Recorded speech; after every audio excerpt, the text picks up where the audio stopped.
What's up mga kahasang? Dito po ako ngayon sa dagat at saka uwi na tayo ngayon ng bahay para maglinis ng gapi tank. So, malapit lang ako dito ngayon sa taming dagat kasi malapit lang yung bahay namin. Kaya ito pala yung first video ko ngayon at saka first upload sa aking YouTube channel. At sana madami tayo doon. Madami tayo doon para para maganda yung kalalabasan ng ating mini vlog. Tsaka punta na tayo ngayon sa ating bahay para maglinis ng gabi tank. Update ko na lang kayo sa susunod na video. Let's go!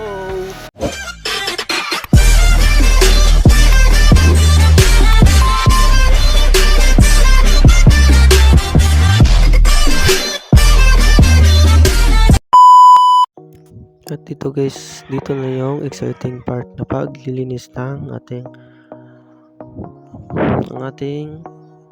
tank ng gapi. So, kinukuha lang ko yung ating purple gapi dyan. Kasi, ating lilipat dahil madumi na yung kanilang tubig. Yan. Ito yan Yan, dalawang pere yan. Trio.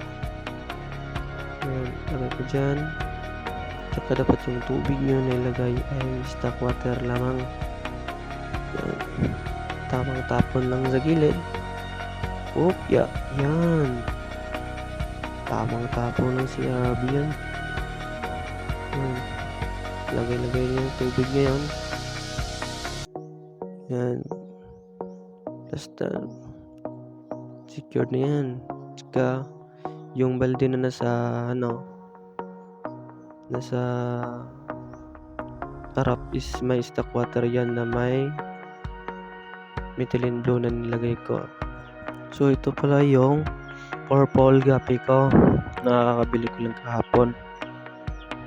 Isang trio lang kasi mahal. Ano yan dito? Kuha tayo ng tubig para sa ating purple gapi. Yan. Lagyan natin sa lagayan. Yan. Tabo. Kulang parang isang tabo rin.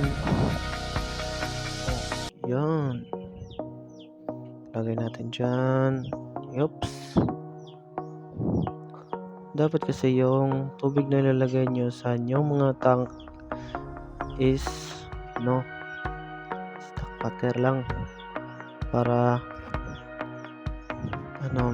maganda. Stock water tsaka may mga asin tsaka methylene blue, mga ganyan. Lagyan natin yung balik natin yung tapos lagyan natin yung purple gapi natin dyan, pero hindi natin agad-agad ilalagay. Limit muna natin para hindi sila ma-water shock.